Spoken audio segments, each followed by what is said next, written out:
Good morning ma'am. Good morning बच्चों, कैसे हैं आप लोग? ठीक है। कल हमने वर्ग की ये पदानुक्रम क्या होता है वो पढ़ा था और उसके बाद हमने वर्गक पढ़ा था कि वर्गक किसे कहते हैं। ठीक है, आज मैंने आपको कल बताया कि आज हम उसके आगे वर्ग की पदानुक्रम के जो स्तर होते हैं वो पढ़ेंगे। इतना सही है? ठीक है। अभी तक जो पढ़ा था उसका रिवीजन कर लिया? डेली रिवीजन क्या करो। अभी स्किल से फर्स्ट चैप्टर चल रहा है हमारा फर्स्ट वाला, तो उसका फर्स्ट का रिवीजन अभी करते जाओ। जब आपका सेकंड स्टार्ट हो तो फर्स्ट आपका क्या हो जाना चाहिए? कंप्लीट हो जाना चाहिए। तो आप सभी लोग हेडिंग डाल देंगे वर्ग के पदानुक्रम के स्तर।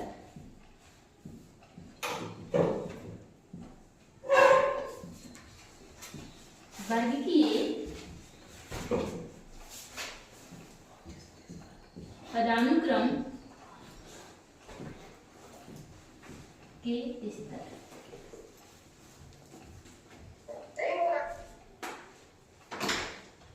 जैसे कि हम कल मैंने आपको बताया था कि वर्ग के पदानुक्रम में 7 मुख्य स्तर होते हैं। देखो अभी अगर हम देखें एक स्तर सबसे छोटा होगा फिर उससे बड़ा होगा, तो हमें ना कोई सीधा बोले समझना पड़ेगा कैसे ये स्तर क्यों अलग अलग है और क्या इनमें समानताएं क्या डिफरेंसेस है वो सब देखना पड़ेगा। तो सबसे पहले अगर मैं आपको डायरेक्टली ऐसे लिख दूंगी और आप बोलेंगे मैम ये तो मुझे याद ही नहीं होंगे, तो हम एक ट्रिक के थ्रू क्या करेंगे उनको समझेंगे। तो सबसे पहले हम लिख लेते हैं और फिर समझते हैं।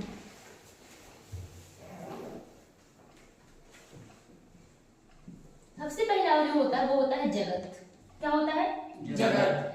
इसके बाद जो इससे छोटा स्तर होता है वो होता है संघ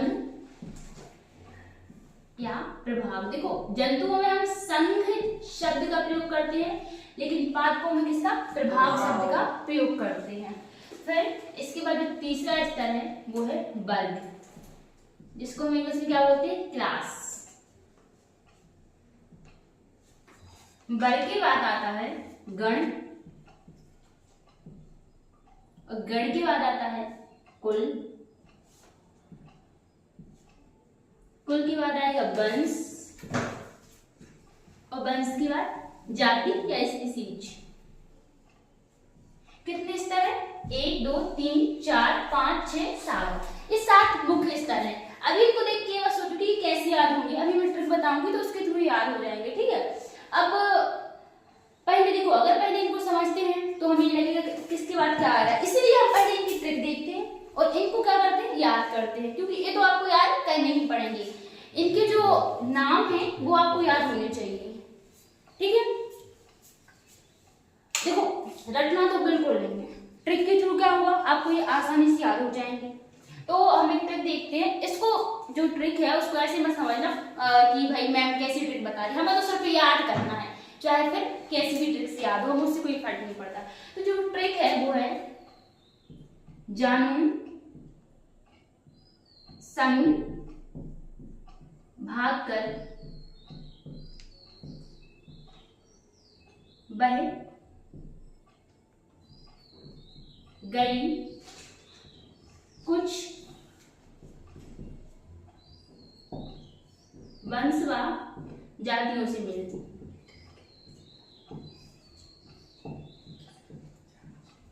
देखो इस ट्रिक क्या कह रहे हैं? जानू संग भाग कर। अगर कोई भागेगा किसी के साथ, ठीक है, आप पर्सनल मत लेना, अगर कोई भी किसी के साथ भागेगा तो वहीं आसपास तो रहेगा नहीं भाई, भागेगा तो दूर ही जाएगा ना, और जब दूर जाएगा किसी दूसरे खानदान में जाएगा तो वहां किससे मिलेगा? कुछ वंश से और जातियों से मिलेगा ना। अभी वो किसी और खानदान का था, वो कहीं और जाएगा, किसी और जगह पे जाएगा, तो वो कहाँ मिलेगा? किससे मिलेगा? वंश व जातियों से मिलेगा। तो इस ट्रिक से देखो जानू इससे क्या होता है? जगत। संग भाग कर यानी कि संघ और यहाँ पे क्या है? प्रभाव। समझ में आ रहा है इतना? बस से हम क्या याद रखेंगे? वर्ग। बस से याद रखेंगे वर्ग और गई से याद रखेंगे गण, कुछ से कुल और वंश व जाति से वंश व जाति याद रहेगा। वंश व जाति में तो वैसे भी कंफ्यूजन नहीं होता है, उसका रीजन है कि विज्ञान के नाम में यह 2 टर्म आते हैं, तो आपको वैसे भी याद रहता है कि वंश व जाति होते हो। जाति वंश सबसे छोटा स्तर है तो ये भी याद रहता है और ये भी। इधर कंफ्यूजन हो सकता है, तो इस ट्रिक से आप क्या कर सकते हो? आसानी से समझ सकते हो। और ऐसी ट्रिक्स तो आप लोगों को बहुत जल्दी याद होंगी, है ना, ऐसी चीजें जल्दी याद हो जाती हैं। इसको याद करना मुश्किल है, तो इसीलिए इस ट्रिक के थ्रू इसको याद करना है, ठीक है।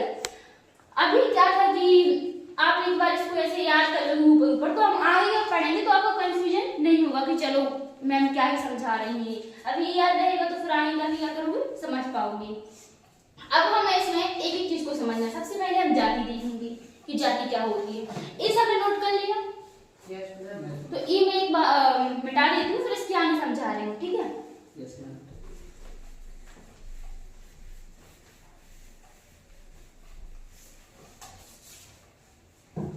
सभी लोग हेडिंग डालेंगे जाति।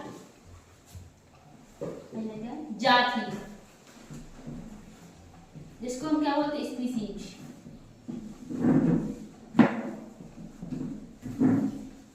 जाति क्या है?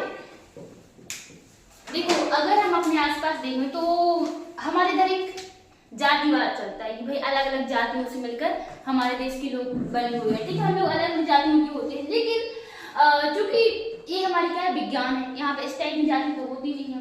यहाँ पर कोई एक जैसे दिखने वाले, बाहर से एक जैसे दिखने वाले जीव जो होते हैं उनको हम बोलते हैं वो एक ही जाति के। जैसे मनुष्य हैं, तो मनुष्य में डिफरेंसेस हो सकते हैं बहुत सारे बेसिस पे। मान लो किसी की हाइट कम है, किसी की ज्यादा है, कलर के बेसिस पे हो सकते हैं, इंटेलिजेंस का लेवल अलग अलग हो सकता है, लेकिन फिर ये मनुष्यों के जो बेसिक लक्षण है वो क्या रहेंगे, सेम ही रहेंगे। भाई दो आंखें ही होंगी, है ना। तो जो हमारे बेसिक लक्षण है क्या होते हैं, सेम होते हैं, तो हम बोलते हैं एक ही जाति के। लेकिन अब जो विज्ञान है इसमें तो अलग अलग लोग अलग अलग डेफिनेशन देते हैं, पर है वही। तो एक जॉनरी ने कहा था, एक वैज्ञानिक थी, इन्होंने बोला था, सबसे पहले इसको लिखना, ये सबसे छोटी इकाई है। क्या है सबसे छोटी? हम देखो सबसे नीचे जा रही थी जाति, पर हम इसको पहले पढ़ते हैं ताकि हम विकास की क्रम में चले जाति से। सबसे छोटी इकाई किसकी इकाई? वर्गीकरण की। अब तो लिखा हुआ वर्गीकरण पदानुक्रम, तो अलग से लिखने की जरूरत नहीं है, लेकिन आप लोग अच्छे से लिखेंगे, ऐसे नहीं। मैं आपको समझा रही हूँ तो आप समझ पा रहे हैं, लेकिन आप एग्जाम में अगर ऐसे लिख के आएंगे ना और सोचेंगे कि जो चेक करेगा वो इधर से पढ़ के और इधर ऐड कर लेगा, तो वो नहीं करेगा। उसको इधर भी पूरा चाहिए और इधर भी पूरा चाहिए। लेकिन अपने लिए अपन ऐसा लिख सकते हैं कि वर्ग की एक पदानुक्रम की सबसे छोटी इकाई जाति होती है, ठीक है। इसके बाद जॉनरी जो थी, इन्होंने जाति को परिभाषित करते हुए कहा था कि एक ही जनक से जन्मे जीव, यानी कि एक जाति के होते हैं। उनका कहने का मतलब ये था, देखो एक ही जनक से जन्मे जीव का मतलब क्या है, जो भी जीव रहेगा, जो भी संतति रहेगी, वो जनक की अपने समान होगी, संतति आपस में क्या होगी, समान होगी, तो वो सब क्या है, एक जाति के हैं। तो ये लिख लो, एक ही जीव से, एक ही जनक से जन्मे जीव, एक ही जनक से उत्पन्न जीव एक जाति के होते हैं।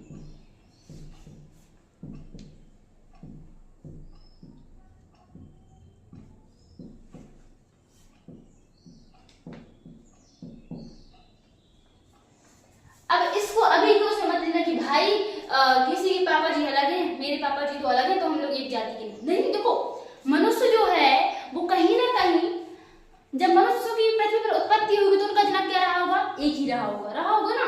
तो उसी परिप्रेक्ष्य में हम समझते कि एक ही जनक से उत्पन्न जीव। अभी ये नहीं कि हमारे अभी बायोलॉजिकल फादर कौन है वो हम देख रहे हैं, नहीं। इसमें जनक शब्द का तात्पर्य क्या है, जब मनुष्य की उत्पत्ति हुई थी तो हमारे जनक क्या है, एक ही है। जैसे हमारे जनक तो हम बंदरों को मानते हैं, वो अलग बात है, तो वही ये बता रहे हैं, ठीक है। दूसरी बात, दूसरे जो साइंस थी, एक ये लिख लिया। आपने अभी बहुत अच्छे से पढ़ा है लीनियस को बहुत अच्छे से पढ़ा है ना। तो लीनियस ने भी, अब लीनियस ने तो जो कि क्लासिफिकेशन किया ही हुआ है सारा, उन्होंने तो बहुत अच्छे से, तो वो तो इसकी डेफिनेशन देगी ही जाति क्या होती है। तो लीनियस ने कहा था कि जो जीव होते हैं जिनके आकार की लक्षण, यानी क्या, आकार की, बाहर के रंग रूप, ये सब लक्षण होते हैं वो समान होते हैं। लीनियस के अनुसार ऐसे जीव जिनके बाहरी लक्षण, आकार की लक्षण समान होते हैं और साथ ही साथ वो क्या करते हैं, स्वतंत्र रूप से प्रजनन करके संतति उत्पन्न कर सकते हैं। यानी कि उन जीवों के बीच प्रजनन भी होना चाहिए। जैसे मान लो हमने बोला ये कोई ए स्पीसीज है, ये कोई बी स्पीसीज है, तो चाहे ए फीमेल है, चलो ए मेल है, अलग अलग स्पीसीज हमने बोला, ठीक है। तो अब ये क्या करें, इनके बीच प्रजनन हो और एक बच्चा उत्पन्न करने की इनमें क्या होनी चाहिए, क्षमता होनी चाहिए। और इनके जो बाहर के लक्षण है कैसे होने चाहिए, समान होने चाहिए, बाहर से भी ये समान दिखने चाहिए और आपस में प्रजनन करके स्वतंत्र रूप से प्रजनन करके संतति उत्पन्न कर सके, इनमें क्षमता होनी चाहिए। तो हम इनको बोलेंगे हाँ ए और बी एक ही जाति के जीव हैं। इतना तो समझ में आ गया? Yes, ma'am. ठीक है, तो यही लिखना है हमें। देखो इन्होंने क्या किया था, डेफिनेशन दी थी, वो बात वही बोल रहा है, सिर्फ शब्दों का अलग अलग चुनाव है। अब भाई इनके जनक एक ही रहेंगे और उससे जो जीव उत्पन्न होंगे वो उसी के जैसे दिखेंगे बाहर से, इनकी भी मॉर्फोलॉजिकल या आकार के जो लक्षण है वो सेम ही रहेंगे। लेकिन चूंकि लीनियस ने बात ऐड कर दी तो हम इनकी डेफिनेशन लिखेंगे कि ऐसे जीव जिनके आकार के लक्षण समान,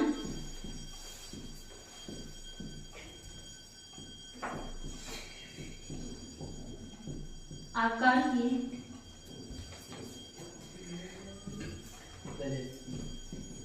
लक्षण समान होते हैं व वे स्वतंत्र रूप से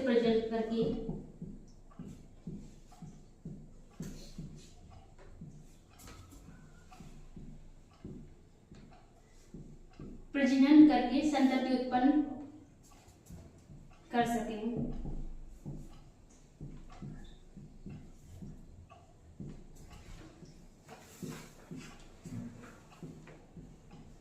एक ही जाति के होते हैं।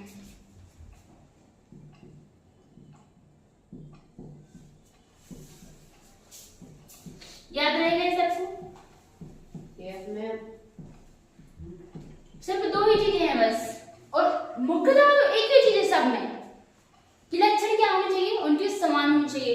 क्योंकि जाति हमारा सबसे छोटा स्तर होता है, इसीलिए एक जाति के अंदर जो जीव आते हैं वो बिल्कुल क्या बोले, उनके लक्षण सबसे ज्यादा एक दूसरे से मिलते हैं। अभी हम आगे बढ़ते जाएंगे, जाति के बाद वंश पढ़ेंगे, तो वंश में जो जीव रहेंगे उनके लक्षण बिल्कुल एक दूसरे से मैच नहीं करेंगे पूरे।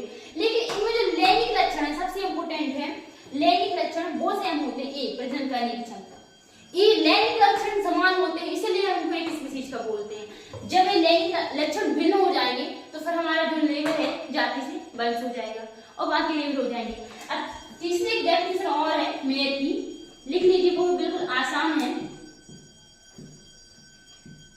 लैंगिक प्रजनन करने वाले जीव आपस में जो लैंगिक प्रजनन कर सके, जो कि मैंने अभी समझाया था ए और बी जैसे कर पाते हैं, तो वही इन्होंने बोला था मेयर ने कि जिन जीवों के बीच लैंगिक प्रजनन संभव है वो क्या है, एक जाति की है।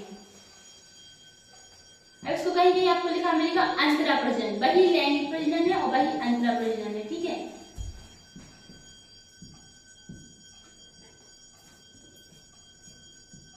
या लैंगिक जनन या अंतरा प्रजनन करने वाले जीव एक ही जाति के होते हैं।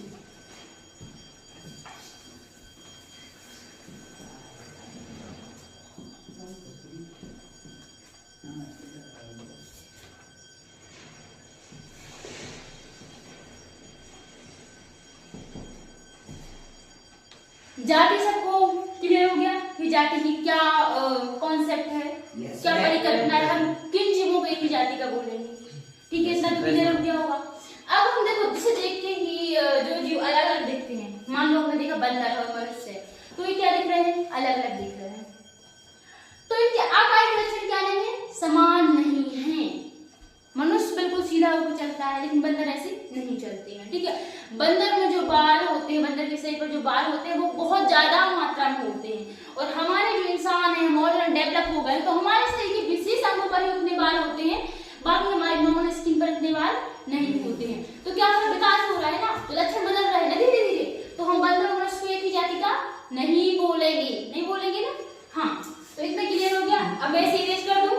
Yes, ma'am.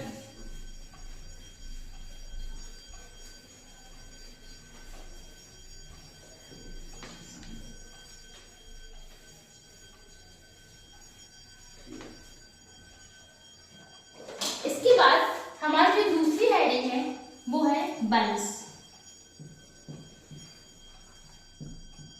जिसको हम जीनस बोलते हैं या जेनेरा ही बोलते हैं।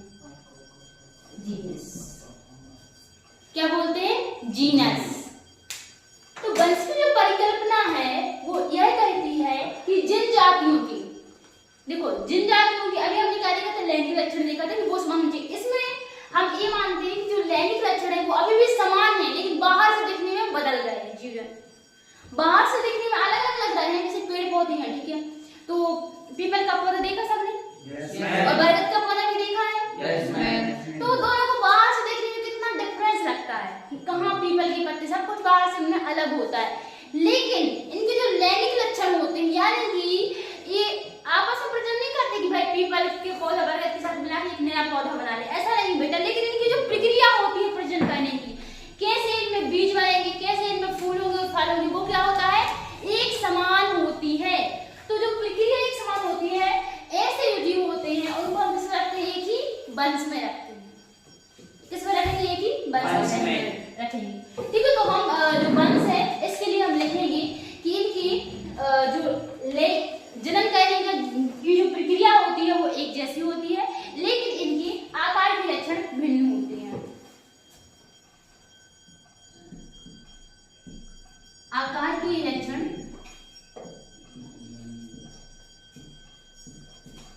भिन्न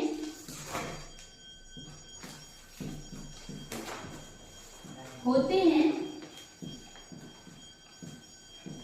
परंतु जो लैंगिक लक्षण होते हैं वो एक समान होते हैं। अगर आप इसको पूरा सेंटेंस बना के लिखेंगे तो लिखेंगे ऐसे जीव जिनके आकार के लक्षण भिन्न होते हैं परंतु लैंगिक लक्षण एक समान होते हैं, एक ही वंश के जीव होते हैं।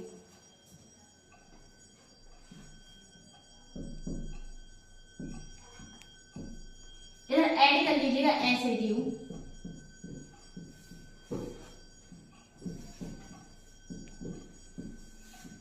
जिनके आकार के लक्षण भिन्न होते हैं परंतु लैंगिक लक्षण एक समान होते हैं।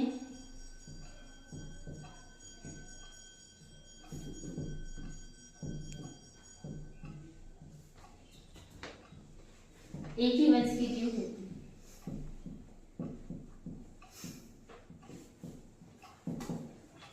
उदाहरण के लिए हम उदाहरण लिया पीपल, बरगद, अंजीर। कितने भी एग्जाम्पल ले सकते हैं, ऐसी कोई बात नहीं है। जंतुओं में एग्जाम्पल हम ले सकते हैं।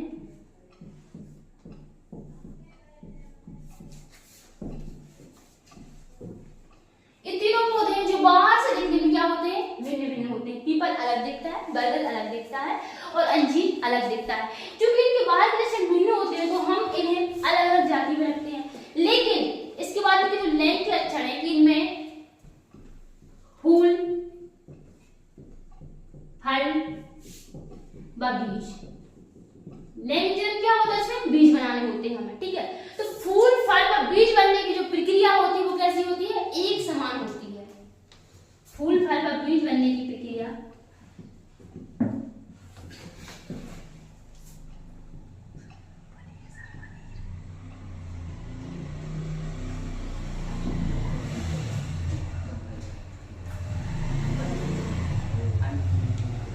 एक समान होती है। तो इसलिए हम इनको क्या बोलेंगे? एक ही वंश के हैं। अब इनका वंश क्या होता है? जैसे जो हमारा पीपल है, इसका नाम क्या है? फाइकस रिलीजियोसा, इसका वैज्ञानिक नाम होता है, ठीक है। बरगद का क्या होता है? हमारा फाइकस बैंगनेरेंसिस। तो इनके जो वैज्ञानिक नाम है, इनका जो पहला टर्म है फाइकस, वो क्या है? समान है, जिसकी वंश को दर्शा रहा है। तो आप इनका वंश भी लिख सकते हो। इन तीनों पौधों का वंश क्या है? फाइकस है।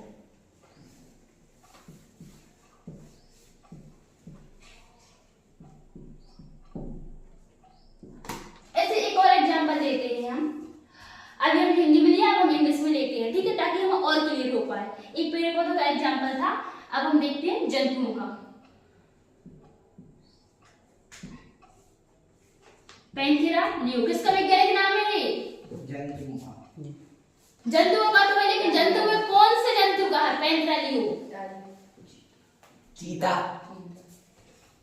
बेटा ये शेर शेर का होता है, कल ही पढ़ाया था मैंने आपको। किसका होता है? शेर का होता है। चलो कोई नहीं, अब याद हो जाएगा धीरे धीरे, ठीक है। लियो मूवी किसने देखी है? किसी ने मैंने देखी है ना? उसमें वो कैसा होता है? शेर जैसा होता है ना, पावरफुल बिल्कुल, तो उसी से याद रखोगे पैंथरा लियो। अब देखो इसी का नाम बस थोड़ा सा है कि हाँ इतना आसान है, बिल्कुल आप एक बार पढ़ोगे और याद हो जाएगा। दूसरा एग्जाम्पल हमारा, चलो ये बताओ ये किसका भी लिखना, Panthera tigris. Tiger. Very good, tiger इसका है टाइगर का है। इसके बाद हम तीसरा एग्जाम्पल लेते हैं, पैंथेरा पार्ड। चीता। पैंथर। ये होता है हमारे तेंदुए का होता है, ठीक है। तो अब ये तीनों हमारे जो एग्जाम्पल हैं, इनमें कॉमन क्या दिख रहा है आपको? वो सब छोड़ो, आप अभी ये बताओ इनमें कॉमन क्या दिख रहा है आपको? किसकी हम उससे क्या? पैंथेरा। पैंथरा। पैंथेरा कॉमन दिख रहा है ना? ये किसको दर्शा रहा है? वैज्ञानिक नाम है वंश को। Very good. ये किसको दर्शा रहा है? वंश को दर्शा रहा है। तो ये तीनों जो जंतु वो किसके हैं? एक ही वंश के हैं। यानी कि इन जंतुओं के जो लैंगिक लक्षण है वो कैसे होंगे? एक समान होंगे।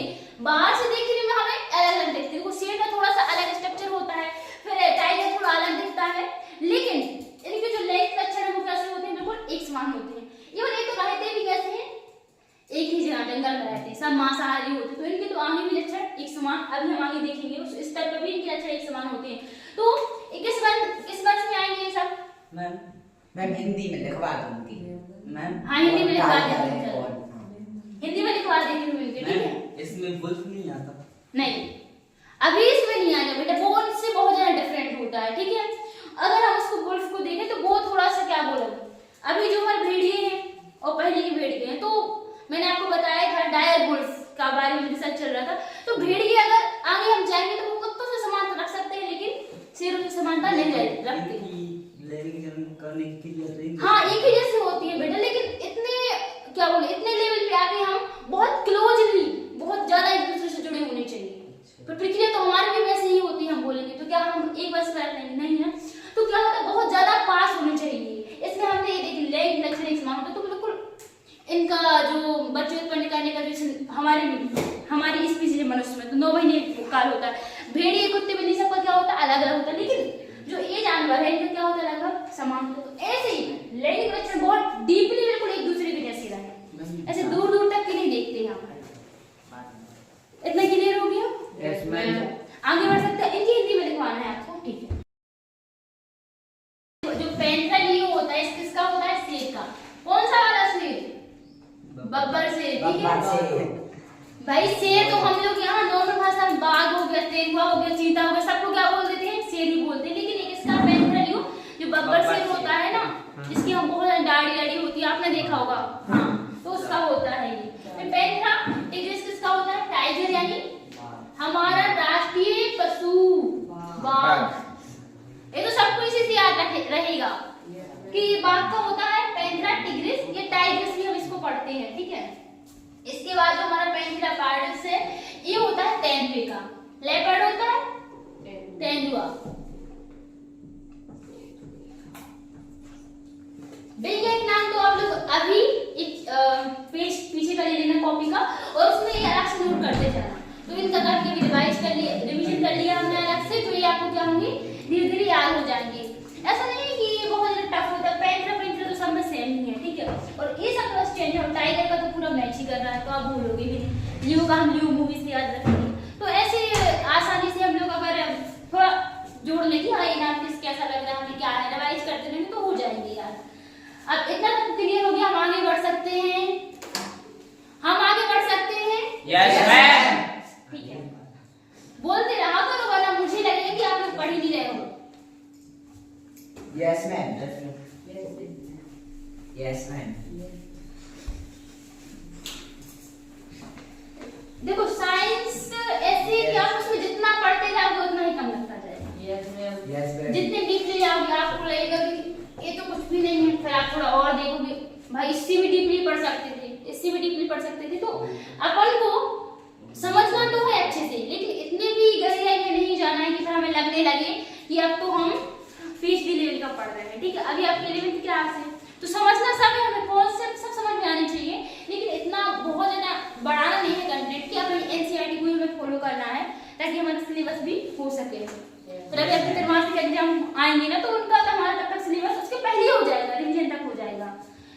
तो आगे बढ़ते हैं हम। जो तीसरा जो स्तर होता है वो क्या होता है? कुल। कुल को हम इंग्लिश में बोलते हैं फैमिली। Yes ma'am. देखो इंग्लिश टर्म में पढ़ते जाना, बाद में फैमिली देखोगे तो बोलोगे फैमिली का अर्थ तो परिवार होता है। अब बोलोगे फैमिली लिखी आई थी मैम, तो मैंने सोचा परिवार, मैंने तो पूरी क्लासिफिकेशन में कहीं परिवार देखा ही नहीं, किसी का परिवार मुझे मिला ही नहीं। यहाँ तो वंश जाति पढ़ाई थी आपने, तो इसलिए इंग्लिश टर्म में लिखते जाया करो और जब हिंदी रिवीजन करो तो इनको भी इस विशेष रूप से इन पे फोकस करो। अभी आप जब आगे सीयूटी दोगे, किसी यूनिवर्सिटी में एडमिशन लोगे, तो वहां आपको इंग्लिश मीडियम में ही पढ़ना पड़ेगा। तो टर्मिनोलॉजी अगर अच्छी होगी तो आपको पढ़ने में ज्यादा कठिनाई नहीं आएगी। अब चलिए हमें देखें कुल। तो कुल किसके बाद आया? वंश के बाद आया। तो कुल में कौन सी सामान्य सी बात है जो हम समझ पाएंगे कि कुल के अंदर बहुत सारे वंश होंगे, उन वंशों के बीच कोई ना कोई संबंध होना चाहिए, उनमें कोई ना कोई समानता होनी चाहिए। तो ऐसे वंश जिनके बीच प्राकृतिक सहसंबंध होते हैं, जिनके जो लक्षण होते हैं उनके बीच प्राकृतिक सहसंबंध होते हैं, यानी कि एक दूसरे से और ज्यादा तरीके से जुड़े होते हैं। इनके देखो रहने का, इनके खाने पीने के जो तरीके होते हैं वो सब क्या होते हैं? समान होते हैं। तो हम लिखेंगे ऐसे वंश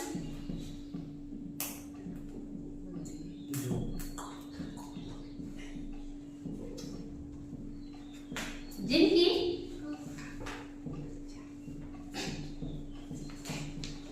लक्षणों में प्राकृतिक सहसंबंध पाए जाते हैं।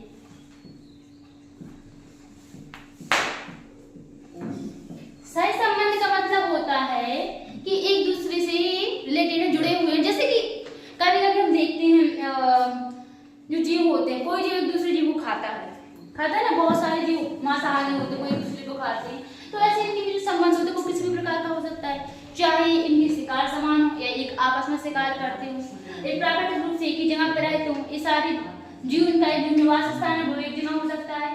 प्राकृतिक सहसंबंध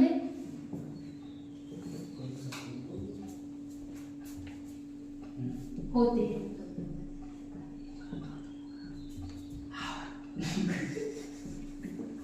एक ही कुल के अंतर्गत आते हैं। Yes ma'am.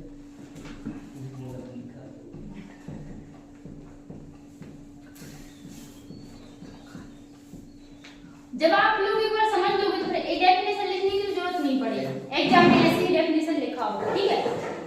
और अगर आपको ये सब याद नहीं रहता है, चलो प्राकृतिक सहसंबंध हमें याद नहीं रहा मान लो, तो आप सिर्फ इतना ही लिख दोगे कि एक समान लक्षणों वाले वंश जो होते हैं वो मिलकर क्या बनाते हैं? एक कुल का निर्माण करते हैं।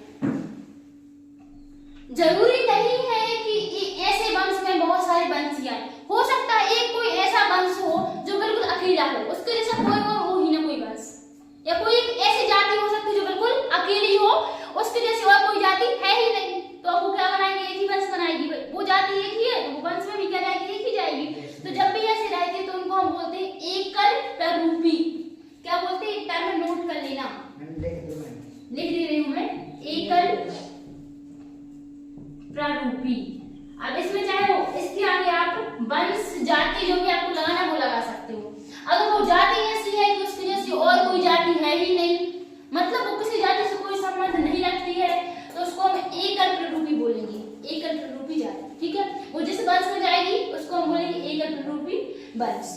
तो ये शब्द नोट कर लेना। अब हम आगे बढ़ते हैं, हम ये समझते हैं, ये लिख लिया तुमने? Yes ma'am. ठीक है। अब हम आगे बढ़ते हैं, हम एक एग्जांपल लेते हैं कैसे एक ही फैमिली, कैसे जो एक ही फैमिली बनाती है।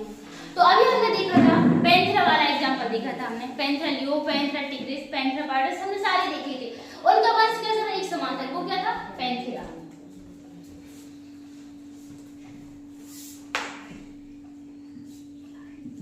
किसका था ये? जो शेर की फैमिली थी ना, शेर हो गए, चीता, बाघ, वो सब किस में आते हैं? एक ही वंश पैंथेरा में आते हैं। अब हमने तो देखा एक ही वंश पैंथेरा में आती है। बिल्ली जो होती है, कई बार बोलते हैं कि जो तेंदुआ है वो बिल्कुल बिल्ली के जैसा होता है, केवल क्या होता है? साइज में बड़ा होता है। और बिल्ली जो कि इतनी खतरनाक नहीं होती है, ह्यूमन के लिए तो नहीं होती है, चूहों के लिए हो सकती है शायद बहुत खतरनाक, लेकिन इंसानों के लिए हम तो बिल्ली से उतना नहीं डरते हो। मैं तो बिल्कुल बताऊं, बिल्कुल डर नहीं लगता मुझे बिल्ली का, लेकिन मुझे बिल्ली उतनी ज्यादा पसंद नहीं है। पसंद तो मुझे खरगोश है, मेरे पास है नहीं, लेकिन ठीक है, तो हम ये देखते हैं कि ये पैंथरा है, तो इसमें क्या आते हैं, खतरनाक जानवर आते हैं जो थोड़े से इंसान से दूरी रहते हैं, पालतू नहीं होते हैं, लेकिन संरचना में किसके समान होते हैं, बिल्ली के जैसे होते हैं। हेलिस, ये है हमारी बिल्ली का क्या है, वंश है। बिल्ली का नाम क्या होता है, मैं लिख देती हूँ भाई इधर, नोट कर लेना, हेलिस कैटस। कभी कभी इस कैटस की जगह डोमेस्टिका भी लिखा आता है। डोमेस्टिक तो सब जानते होंगे ना, जो घरेलू बिल्ली होती है। तो अगर जैसे कैटस की जगह, कैट मतलब बिल्ली होती है, डोमेस्टिका भी लिखा आता है, तो इसका मतलब वो क्या है, बिल्ली ही है। अब बिल्ली का जो हमारा वंश है वो फेलिस है, और जो हमारा शेर परिवार का जो वंश है वो पैंथरा है। अब इन वंशों के बीच प्राकृतिक सहसंबंध होते हैं, इनके लक्षण एक जैसे होते हैं, आकार के लक्षण भी एक जैसे होते हैं, और वैसे प्रजनन भी एक ओवरव्यू ले तो हम एक ही तरीके से करते हैं। ठीक है, तो हम इन दोनों को किसमें रखेंगे, एक ही फैमिली में रखेंगे। किसमें रखेंगे, एक ही फैमिली में रखेंगे, क्योंकि ये दोनों वंश तो क्या है, अलग अलग है। ये दोनों क्या है, वंश है, ये दोनों क्या है, वंश है। लेकिन इन वंश में इनके लक्षणों के बीच प्राकृतिक सहसंबंध होते हैं, इसलिए हम इनको एक ही फैमिली फैलिडी में रखेंगे। ये क्या है, कॉलोनी।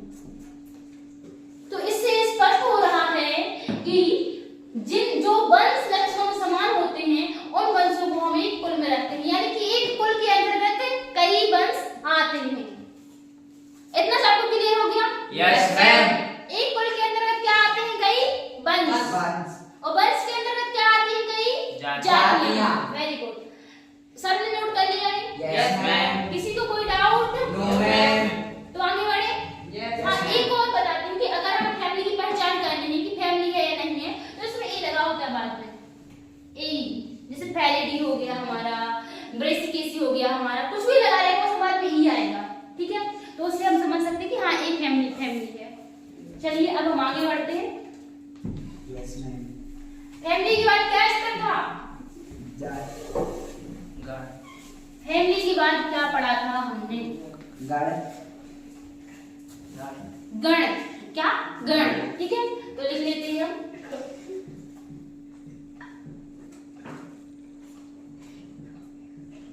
इसको क्या बोलते हैं हम, ऑर्डर। गण को इंग्लिश में क्या बोलते हैं, ऑर्डर। ऑर्डर, तो ये याद रखना चाहिए। ठीक है, अब हमने देखा कि फैमिली पढ़ी हमने, फैलिडी फैमिली को हमने समझा कि फैलिडी फैमिली में दो वंश आते हैं, पैंथेरा और फेलिस वंश आते हैं। अब हम आगे देखेंगे कि गण क्या होता है। जो एक समान लक्षण वाली जो फैमिली होती हैं वो किसमें आती है, एक ही गण के अंतर्गत आती है। जैसे कि आप कुत्ता देख लो, बिल्ली देख लो, दोनों क्या है, अलग अलग दिखते हैं। ठीक है, दोनों के जो इसके पहले हमने पढ़ा फैमिली भी अलग अलग होती है। जो कुत्ता होता है वो कैनिडी फैमिली से आता है, जबकि जो बिल्ली होती है उसकी फैमिली क्या थी, फैलिडी फैमिली।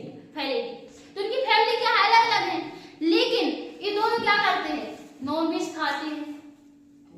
हाँ, मतलब मांसाहारी प्राणी होते हैं, नॉनवेज नहीं खाते। मैं वो नहीं बोलेंगे, हमेशा बोलेंगे जानवरों में कि मांसाहारी प्राणी है ये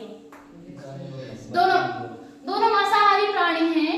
तो जब हम इनको ऊपर से जगत से हम इनका लेते हैं, अगर कि हाँ इनको ऊपर से समझते हैं, हम मनुष्यों से हम इनको कंपेयर करेंगे, तो मनुष्य क्या होते हैं, सर्वाहारी होते हैं। हम मनुष्य सीधे चल सकते हैं, लेकिन बिल्ली और कुत्ते सीधे नहीं चल सकते। तो हमसे वो अलग है, लेकिन उनमें आपस में समानता है। अंतर कर पा रहे हो आप? मनुष्यों से बिल्ली और कुत्ते दोनों अलग हैं, लेकिन बिल्ली और कुत्तों में आपस में बहुत सी समानता है। फिर चाहे उनके आकार की, उनके चलने के तरीके की हो या उनके भोजन करने के तरीके, वो क्या होते हैं, एक समान होते हैं। तो हम ऐसे जो फैमिली होती है, ऐसे जो कुल होते हैं जिनके लक्षण एक समान होते हैं, उनको एक ही गण में रखते हैं। तो हम लिखेंगे एक समान लक्षण वाली परिवार। कुल न, परिवार शब्द का प्रयोग नहीं करेंगे, क्या बोलेंगे, कुल बोलेंगे।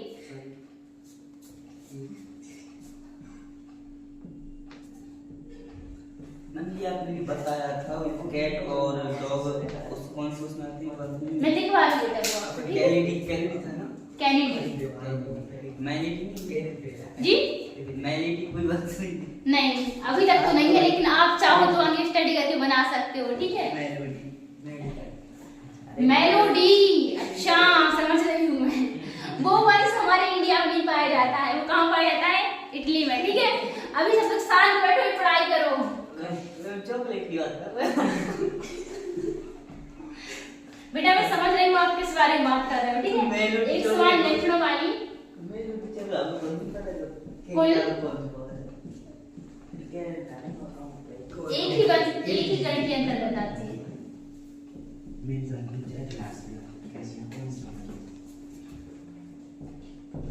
जॉब तो आपको मोदी ही देगा, चाहे आप मेलोडी के बारे में कितनी ही बात कर लो, ठीक है। हाँ मैं अब आया। हाँ अब आया है आप कुछ, तो अभी पढ़ लो, अभी कोई हेल्प करने नहीं आ रहा है, ठीक है।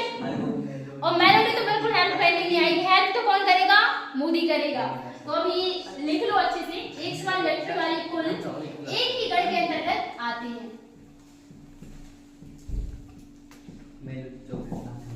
जैसे उदाहरण के लिए हम लेते हैं बिल्ली, जिसकी फैमिली हमने अभी देखी थी, क्या होती है? फैलिडी। एक ही फैमिली है।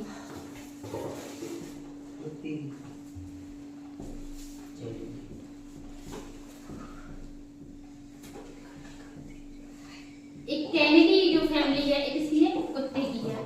अब जो बिल्ली की और कुत्ते की जो फैमिली होती है वो अलग अलग होती है, लेकिन चूंकि ये दोनों क्या है? मांसाहारी हैं, दोनों की बाकी जो लक्षण होते हैं वो समान होते हैं, इसलिए इनको एक ही गण के अंतर्गत रखा गया है। और वो गण क्या है? कार्निवोरा। कार्निवोरस तो सुना होगा ना तुम लोग, इतना तो पढ़ते होगे। Yes ma'am. कार्निवोरस सुना है? कौन से जानवर होते हैं? नहीं पता? जो जानवर मांसाहारी होते हैं उनको बोलते हैं हम, ठीक है। तो ये प्राकृतिक रूप से चाहे बिल्ली हो या कुत्ती हो, ये क्या है? मांसाहारी ही है। कभी आपने देखा कोई बिल्ली है वो किसी पौधे में जाके अमरूद खा रही है, कहीं आम खा रही है? नहीं खाती ना। तो प्राकृतिक रूप से क्या है? मांसाहारी जीव है। इनको एक ही गण इसमें कार्निवोरा में रखते हैं। अभी आपको लग रहा होगा कि मैं भी कैसे बता रही यार, ऐसे तो और भी जीवों को समान होते हैं। तो हमने ह्यूमन का एग्जांपल देखा था कि जो मनुष्य हैं वो बिल्ली और कुत्ते, प्रजनन तो हमारे से भी हो रहा है, ये भी स्तनधारी जीव है, ये भी स्तनधारी जीव, ये बच्चों को जन्म देते हैं, मनुष्य भी बच्चों को जन्म देते हैं। लेकिन बेटा जो मनुष्य है, एक तो इसके चलने का तरीका देखो आप। मनुष्य क्या होता है? सीधे चलता है। सबसे ज्यादा विकसित जीव मनुष्य माना जाता है। वर्गीकरण में ऐसा बोलते हैं ना, जो सबसे ज्यादा विकसित होता है तो उसके जो लक्षण है वो क्या होते हैं? धीरे धीरे अच्छे जो पॉजिटिव लक्षण है बढ़ते जाते हैं और नेगेटिव लक्षण कम होते जाते हैं। जैसे हम लोग 4 पैरों पर चलना, एक माने तो नेगेटिव लक्षण है कि 4 पैरों पर चल रहे हैं। हम 2 पैरों पर चलते हैं तो हम अपने आप को क्या मानते हैं? श्रेष्ठ मानते हैं कि हाँ ये अच्छी बात है। तो ऐसे ही बिल्ली और कुत्ते से मनुष्य क्या है? बहुत सारी चीजों में भिन्न है। बिल्ली और कुत्ते भी आपस में क्या है? भिन्न है, लेकिन इनमें एक समानता है जिसमें ये एक ही गण में आ रहे हैं, कार्निवोरा में आ रहे हैं, ठीक है। लेकिन चूंकि मनुष्य है, मनुष्य इनसे बहुत ज्यादा डिफरेंट है, इसलिए एक अलग गण में आता है, इसको हम बोलते हैं प्राइमेटा। क्या बोलते हैं? प्राइमेटा बोलते हैं। तो ये हो गए ना अलग अलग गण हो गए दो। और गण के अंदर क्या आती है? एक समान लक्षण वाली कुल या फैमिली आती है, जैसे फैलिडी है, कैनिडी है। इतना सबको क्लियर हो गया? Yes ma'am. लिख लो सब लोग, लिख गया सबका? हाँ साथ में नहीं लिखा तो लिख लो बेटा। अगर अभी हम मनुष्य का बाद में पूरा क्लासिफिकेशन पढ़ेंगे तो उसमें आप समझ पाओगे कि मनुष्य को हमने प्राइमेटा में क्यों रखा हुआ है, क्यों। और एक प्राइमेटा कार्निवोरा आगे जाकर क्या बनाएंगे?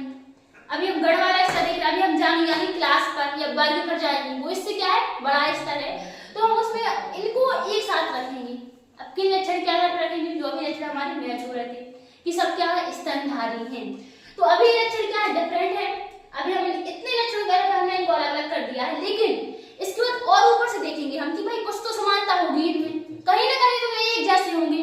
तो फिर हमें एक जैसा क्या मिलता है? इनकी बच्चे पैदा करने का तरीका, कि ये सब स्तनधारी है, इनमें सब स्तन ग्रंथियां पाई जाती हैं, इनके शरीर पर बाल है, इनमें नाखून पाए जाते हैं। तो हम देखेंगे हाँ इनमें समानताएं भी हैं, तो हम इनको एक और कैटेगरी में एक साथ रख देंगे। तो अभी हम वही देखेंगे, ये सबका हो गया है, ठीक है, आगे बढ़ते हैं अब।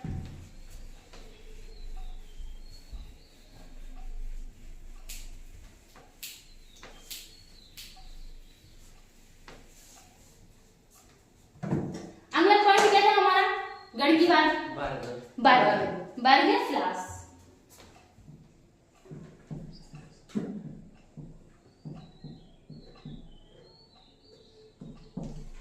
वर्ग या क्लास के अंतर्गत क्या आएगा, इसके पहले जो हमने पढ़ा था गण, जिन गणों का, हाँ, जो गण रहेंगे जिन गणों का लक्षण एक समान होगा वो एक ही क्लास के अंतर्गत आएंगे। तो हमने प्राइमेटा और काइनिवोरा दो गण एग्जांपल देखे थे, एक मनुष्य का गण था प्राइमेटा और एक बिल्ली या कुत्ते आते हैं और उसमें बाकी जीव भी आते हैं, जैसे शेर वगैरह है वो भी आते हैं, क्योंकि वो फैलिडी फैमिली में आते हैं, और फैलिडी जो फैमिली है वो किसमें आती है, कार्निवोरा में आती है। तो अब हम वर्ग में देखेंगे, सबसे पहले इसकी डेफिनेशन लिखना है जो कि हमें मन से बनाना है। क्या करना है, मन से बनाना है। मन से कैसे बनाना है, एक समान लक्षणों वाले जो गण होते हैं वो एक ही वर्ग के अंतर्गत आते हैं। तो इतना तो लिख ही लोगे सब लोग, ठीक है। एक समान लक्षणों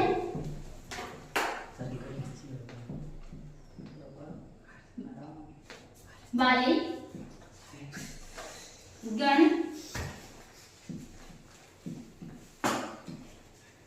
एक वर्ग के अंतर्गत आते हैं। लक्षण धीरे धीरे क्या हो रहे हैं, धीरे धीरे समानताएं कम होती जा रही है। स्पेशली में जो बिल्कुल एक जैसे थे, एक दूसरे के जैसे, बहुत कम ही इनमें क्या डिफरेंस थे स्पीसीज में, ठीक है। जैसे कुत्ते होते, सभी कुत्ते एक जैसे हैं, थोड़ा बहुत डिफरेंस होता है। फिर हम आगे गए, हमने देखा कि नहीं भाई एक जैसे कुत्ते तो थे, लेकिन इनमें क्या था, अब बिल्ली भी एक जैसे थोड़ी थोड़ी मैच हो रही है। तो ऐसे पहले जीव जो रहेंगे बिल्कुल एक जैसे रहेंगे, इनमें बहुत ज्यादा समानताएं पाएंगे, लेकिन जैसे हम आगे बढ़ते जाएंगे तो वहां पे असमानताएं बढ़ती जाएंगी, समानताएं कम होती जाएंगी। जैसे बिल्ली, कुत्ते और मनुष्य को हम एक ही क्लास में रखेंगे, किस में रखेंगे, एक ही वर्ग में रखेंगे, लेकिन इनमें बहुत ज्यादा क्या है, डिफरेंसेस हैं। स्पीशीज इनकी अलग थी, वंश इनका अलग था, इनका स्टार्टिंग सब अलग था, लेकिन यहाँ आके इनको हमने एक ही वंश में रख दिया। ये उसी प्रकार जैसे मैंने आपको एग्जांपल दिया था कि महाद्वीप द्वीप वाला, भाई एक ही देश के लोग रहेंगे, उनमें कुछ तो समानता होगी तभी तो वो एक देश में रह रहे हैं, चाहे वो एक भाषा बोले या उनका राष्ट्रगान राष्ट्रगीत कुछ तो समान रहेगा, वो एक ही सरकार है उनकी, वो एक ही देश के नियम कानून फॉलो करेंगे। तो ऐसे ही इनमें होता है कि हम बढ़ते जा रहे हैं लेवल पे, फिर अब एक ही महाद्वीप के लोग आएंगे तो बहुत सारे देश हो गए, तो अंतर क्या होंगे, अलग अलग देशों में अंतर आ जाएंगे। लेकिन दूसरे महाद्वीप से तो वो फिर भी क्या रहेंगे, भिन्न, हाँ, दूसरे महाद्वीप से वो फिर भी भिन्न रहेंगे, एक महाद्वीप के लोग। और उस एक महाद्वीप के अंतर्गत अगर बहुत सारे देश हैं तो देश के लोगों में ज्यादा समानताएं रहेंगी, पर एक देश से जो दूसरे देश का लोग है उसमें कम समानताएं रहेंगी, हो जाएगा ना डिफरेंस। चलो मान लो हमारा एशिया ही ले लें हम, चाइना के लोग, इंडिया के लोग, सब किस में आ रहे हैं, एक महाद्वीप एशिया में आ रहे हैं, ठीक है। तो यूरोप के लोगों से तो हम बिल्कुल अलग है ना, यूरोप के लोगों से तो हर चीज में अलग है ना, लेकिन प्रदेश के अंदर एशिया के अंतर्गत में चीन और इंडिया है, तो चीन और इंडिया के लोग भी अलग अलग हैं, लेकिन फिर भी हमें ज्यादा समानताएं बजाय यूरोप के लोगों से, है ना, समानताएं ज्यादा। तो ऐसा ही हमें यहाँ समझना है कि जैसे हम ऊपर को बढ़ते जाएंगे, जगत की तरफ चले, संसार की तरफ चलेंगे हम, तो क्या होंगी, विभिन्नताएं क्या होंगी, बढ़ती जाएंगी, और समानताएं क्या होंगी, कम होती जाएंगी। हाँ, तो यही लिखना है हमें, एक समान लक्षण वाले गण एक वर्ग के अंतर्गत आते हैं।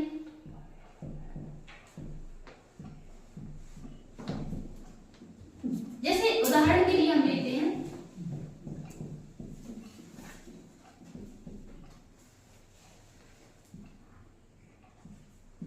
कार्निवोरा, किसका गण है,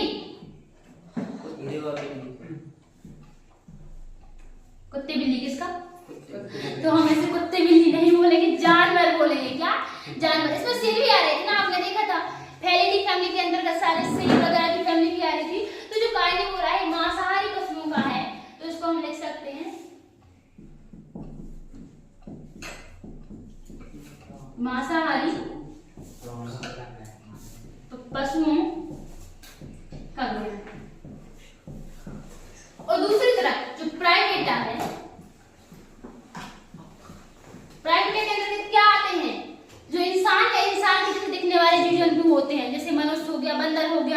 गोरिल्ला हो गया, और आप लोग ने और देखे हो किसी टाइप के बंदर, तो वो सभी इसके अंतर्गत आएंगे। जैसे आप लोग ही हो, ठीक है, तो वो भी प्राइमेटा के अंतर्गत आएंगे, ठीक है। तो इसमें हम देखेंगे मनुष्य।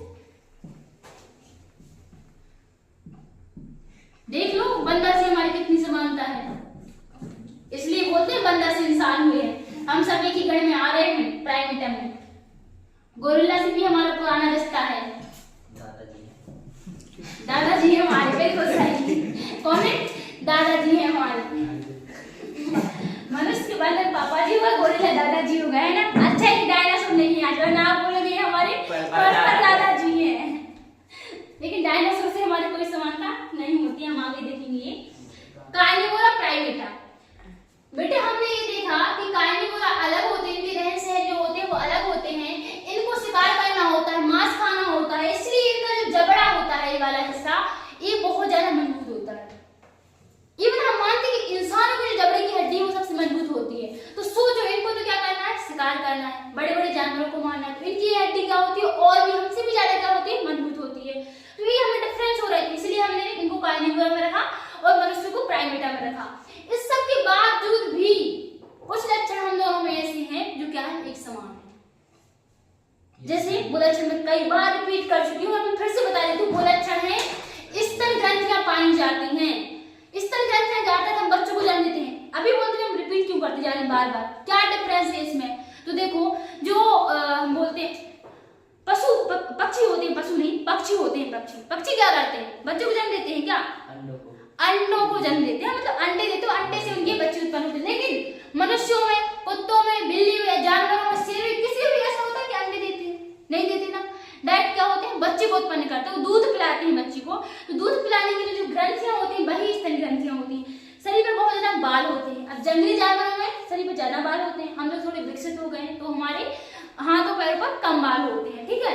तीसरा, नाखून होते हैं, उनमें भी नाखून होते हैं ना। ये आपने कुत्ते, बिल्ली, किसी भी जंतु को देखा होगा तो उनमें नाखून पाए जाते हैं, और वो भी इतने कितने, 5 होते हैं इस टाइप के, देखिए।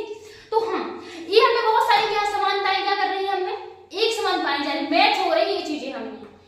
हजारों डिफरेंसेस है लेकिन कुछ तो मैच हो रहा है भाई। हम भारत के नागरिक हैं, चाहे फिर केरला के हों, चाहे फिर तमिलनाडु के हों, या कश्मीर के हो, या कन्याकुमारी, कहीं से लेकर कहीं तक के जो लोग हैं वो है तो इंडिया के लोग ना। एक समानता तो मैच हो रही है ना कि नागरिकता एक ही है हमारी। ऐसे ही यहाँ एक समानता तो मैच हो रही है कि सब क्या है, स्तनधारी हैं। तो इनका जो वर्ग होगा, जो क्लास होगा वो एक हो जाएगा, स्तनधारी।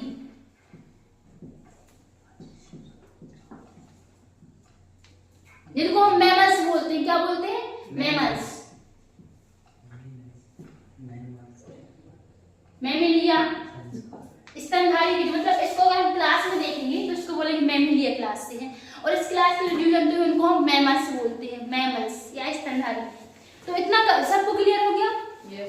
अच्छे से समझ आ गया है? इसमें कोई डाउट है? कभी लगता है कि बड़े के पदानुक्रम में हमें कोई प्रॉब्लम हो रही है या कोई डाउट हो रहा है, तो उसको कंट्री से सबसे पहले महाद्वीप देश ऐसे ऐसे हम देखेंगे कि हाँ इस टाइप के बढ़ रहे हैं भाई। एक इंसान था, हमने सुरेश देखा था कि सुरेश है, अब सुरेश की लोकेशन बताने कहाँ रहता है, तो सबसे पहले हम देखेंगे कौन से महाद्वीप पर है, फिर वो महाद्वीप में कौन से देश पर है, फिर उस देश के अंतर्गत कितने राज्य, वो कौन से राज्य से है, फिर कौन से वो राज्य में कौन से जिला से है, फिर जिले में कौन सी तहसील से है, और फिर हम उसके गांव पर जाएंगे और फिर उसका हाउस नंबर मिलेगा हमें, तो पता चलेगा। हाँ, क्या हाउस नंबर है, पापा का नाम, जो भी रहेगा बेटा, हम तो एग्जाम पढ़ रहे हैं, तो फिर हम उस एग्जैक्ट उसकी लोकेशन बता पाएंगे, हाँ इसी घर में वो रहता है। तो ऐसी कोई जंतु है, मनुष्य बंदर है, तो हमें इसकी बिल्कुल लोकेशन ढूंढनी है, वर्गीकरण में ये कहाँ पर जाएगा। तो अलग अलग स्तर रहेंगे, उन स्तरों पर हमें मिलता जाएगा हाँ एक एक चीज, फिर हम इसको ढूंढ लेंगे, ठीक है। तो इतना सब क्लियर हो गया, इसके आगे हम कल पढ़ेंगे, ठीक है। जुड़े रहिए हमारे साथ, और इतना अच्छे से समझने के लिए आप हमारी क्लासेस को अभी YouTube पर देख सकते हैं, डेमो क्लासेस, और उसके बाद आपको बेच लेना पड़ेगा, तो ठीक है। अब हम कल की क्लास में मिलते हैं। जय हिंद, जय भारत।